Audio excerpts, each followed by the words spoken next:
So tell me about where you grew up. I grew up in West Africa, Sierra Leone. Not gonna say I grew up there, but because I was only there for like a small period of time in my life, for like 7 years. Like our country had a civil war in around '96. So from '96, I ended up leaving in '98. Went through another country in West Africa too as well, called Ivory Coast. Okay, so how was that transition from Sierra Leone to America, being that you were so young, but growing up in a new environment? Man, it's the funniest thing. Like back then it was not that funny because you used to get picked on because like I had like the heavy accent. So I mean the transition was like quick for me because like the first 2 years just went by fast. But after that first 2 years when we moved from Virginia to Maryland, the transition kind of smoothed out. I was more like in the PG area. I was more around more Africans as far as like West Africans. Let me say that. So that transition became less harder. I was around my people, quote unquote. Okay. So at what age did you feel like the streets were appealing to you? Even though you grew up, around your people, quote unquote. Yeah. Like what age did you start getting into trouble? Yeah, exactly. So I could say high school when I moved to this city called C Pleasant in PG, and then that's when like everything is like in your face, Right. Everything is like this friend got shot, that friend went to jail. So you start hearing these things more rapidly, and then now that's when it's like it was like such a norm. It didn't seem like I was like jumping into anything. It seemed like, okay, well, this is just the environment. This is what we do. So how old were you when you first got incarcerated? So the first time I got incarcerated was when I was 18. We was leaving. This was like back when like go-go was like the thing in this area, So this was like 2000. I was like 18 years old. I can't remember the exact year, but I was 18. That was my first time incarcerated. I got charged for possession of a firearm. So how was that, like being that, and you were still, in a new country, you was here for a while anyway, but being incarcerated for the first time, how do you think that affected you at such a young age? Honestly, like now that I look at the effect, I can go on and on. But at that time, I just thought that was just the norm. Like, you go to jail, you get shot at, you do this, you go to the party. I just thought that was the norm. Right. So at that age, I didn't think of it as anything. I was just like, damn, I gotta call my mom and tell her I'm locked up. That was my only fear. Like, oh my God, I gotta go tell this lady. But other than that, I just thought that was the norm. You know what I mean? To be honest, at that age. So what advice would you give someone, growing up in a rough neighborhood and thinks that it's the norm? Because it's very common for a lot of young Black Americans to think that's the norm. Like, what advice would you give them at that age that might be facing the same situation you were? Honestly, I would say whatever your personal goals and hobbies are, stay attached to that. Because what tends to happen is that when you start thinking things like that are the norm, you start straying away from your own personal path. So you have to find friends and family that aligns with what you really want to do. Because at that age, it's like, because it's the norm don't mean it's your norm. Because internally you still feel out of bounds. Like, okay, I don't really fit here, So I would say like find your personal self and stick to that. Wherever that takes you, let that take you there. Because it's the reality of it is some of our friends that we grew up with didn't even like doing some of those stuff. They just thought it was the norm too. So if you just have that voice to say, no, I really don't want to do that. I just want to. I'm gonna stay after school. I want to study a little bit more longer. If that's what you really want to, like, just do that. And trust me, the right friends, they're gonna kind of gravitate to you eventually. But how long were you incarcerated when you first went at 18? The 18, like I got right out in like 2 days or whatever, staying in intake.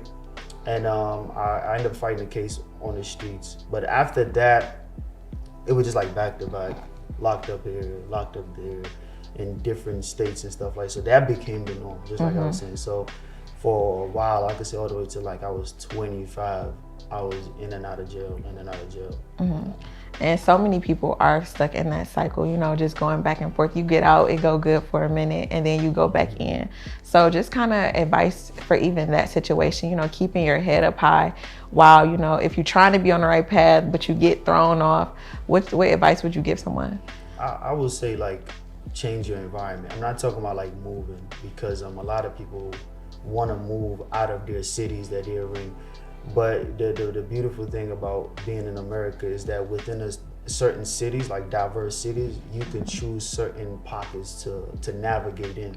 So knowing yourself, like, because for me, the valuable thing that I took away from being incarcerated was that I really dug into my personal self. I developed my own personal habit, and in prison or in jail, it gets no more peer pressure than that.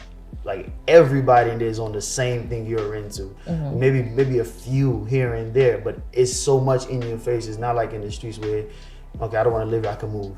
Right. This is it. So for me, it's like you got to really dug into your personal self, because once you're not somebody that have a mind that you can control, your mind wanders everything. You know, we all have desires and things like that. We're humans, you know. Right. But once you develop some personal discipline and you attach yourself to those things, everything is kind of navigate to that. So do you think, finding the things that you enjoy, do you think it aided in your success after you were released? Yeah, absolutely. It made it easier for me to say, no, I can't come. Why can't you come? Well, I just don't want to. I don't have to make an excuse for doing something I don't want to do. And I think that over time, like, family and friends understand, okay, we're not going to invite him here. He's just not going to come. Or we're just not going to invite him over at a certain time. We know he's not coming out of his house. So those things for me is like, it's not even for other people, just things that I don't want to do. You know, at this point, it's like, I don't feel like, I get tired at 9 o'clock. So 9 o'clock, I'm outside with you. I might be snoring or whatever. So all of those things is just like, I just like stuck to my course. I stuck to my lane, Right. And so many people, aren't as lucky as you and get released and, feel as passionate about it, sticking to what they know and being on the right path. So just, what's the advice you would give someone for like rehabilitation after they're released and just getting back into the environment that they weren't previously in? I would say ask a lot of questions. Get around the right people, because information at this day and age, like I always tell people, like, the difference between the people that have and the have not is information. So whatever you want to do, have a plan and ask a lot of questions. And I think that when you come from the streets, we didn't take rejection like, like, oh, it's just okay, just another no. I'm gonna move on to the next, and hopefully I'll get a yes. It's just like, oh, all right, you tell me no, cool, this is how I'm gonna do it. Everything is not about force. So you just have to have the mentality that, you know what, it is a journey. I'm gonna persevere through this. This is just a little bit of hurdle, because I went through, hurdles in re-entry, especially like finding a job is like, so if it's not like the easiest path was to be an entrepreneur, but and not to say to take the easiest path, but to things that will make you successful, because society re-punish you after you already been punished for whatever crime you committed. So I think that just really is just staying on course, ask a lot of questions, get a lot of information, because that's the only thing that changes over time. Is the haves and the have-not who have the information to do this, that, and the third. Exactly. So just to touch on what you said about getting a job after re-entry, you touched on entrepreneurship as well. Is that something you're passionate about, that you believe is kind of the best route for ex-convicts when they're released to get into entrepreneurship instead of trying to find a job? Because I know it is harder. I think it's subjective. It depends on your personal qualities. It depends on so many variables. Because certain people are good employees, and I think that is not something that we should ever shame on. But my personal qualities is that I'm a natural born leader. So for me, it was easy to step in that realm to say, you know what, I know how to lead a group of men and women. Let me find something I'm passionate about within that, and then let me just take that course. So for my personal journey, this is what works for me. For somebody else's personal journey, it might not work for them, because some people are coming into society where they have to provide right away. Who am I to tell them, like, no, don't go get a job, do this, do that, like, you know what I mean? So do whatever is best for you, but just stay on your course, stay on your journey. So about entrepreneurship, how long did it take you after you were released to, be successful like you are now in your entrepreneurship? What was the steps in the path for that? Well, I registered everything while incarcerated. So when I came out, my first year, I did a company launch. I joined this nonprofit called Rotary International, aka Rotary DC. So all those things for me was like and the Rotary thing, like it was like by accident, you know what I mean, how that ended up manifesting, again, just staying on your own course. But with that, it's just like I already made plans. I already told my family and friends, like, oh, this is what I'm coming out to do, and this is it. So everybody, you know, they don't heard me say other things like, yeah, I'm gonna change, but they never heard me actually have a plan. So this time around, I had a plan. I knew what I wanted to do in this amount of time and things like that. So right away, so when I came home, it was like, hey, October 2nd, I'm having a company lunch. Really? Yes, October 2nd, make sure you bring out your best suit. All my friends are making fun. It's like, man, you got me dressed. And I'm like, yes, wear your best suit, come through. But yeah, absolutely. So when I came in 2019, I was ready to go. I wasted no time. So the Prison Reform Gala is coming up. What can we look forward to seeing at the gala? Yeah, so this is my personal favorite of the sectors, obviously for right. many reasons, but the obvious one. But this year we're gonna have some great individuals coming in. We're going to be working with a great nonprofit too that does a lot of community service work. And for me, it's just all about information. Like the last year gala, we did the women empowerment.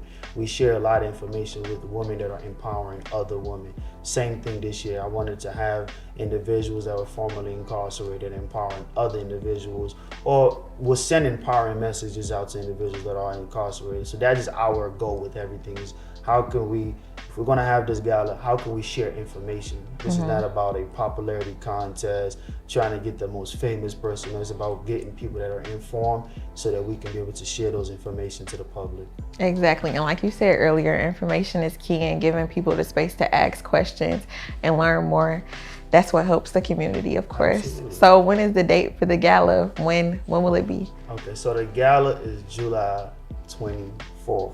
I'm super excited. That's the date for every gala. So in my mind, I'm like every 24th. But, hopefully next year is not a weekday. But yeah, so this year is July 24th in Washington, D.C. So we're excited.